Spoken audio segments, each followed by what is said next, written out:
Welcome to Knowledge in a Minute, and the concept that we are going to understand today is patent and latent ambiguity. Documents can be plain, which is easy or straight to understand, and there are documents which are ambiguous. And when we are discussing about ambiguous documents, we have two major categories, that is patent ambiguity and latent ambiguity. If I write a will saying that my car after my death need to be delivered to Mr. A or Mr. B or Mr. C, when you read the document itself, on the face of the document you realize that there is ambiguity available. You don't know whom to deliver the car. That is known as patent ambiguity. But there are certain amount of ambiguities which are not available on the face of the document. But when you really try to implement the document, you realize that there are ambiguities available. Like for example, I write my property to my grandson A.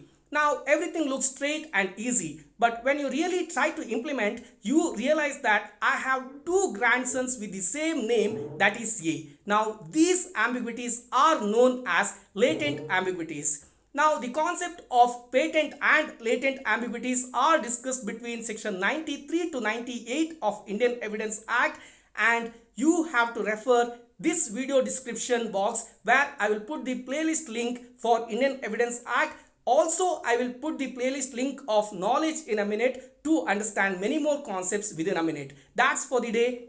Thank you so much.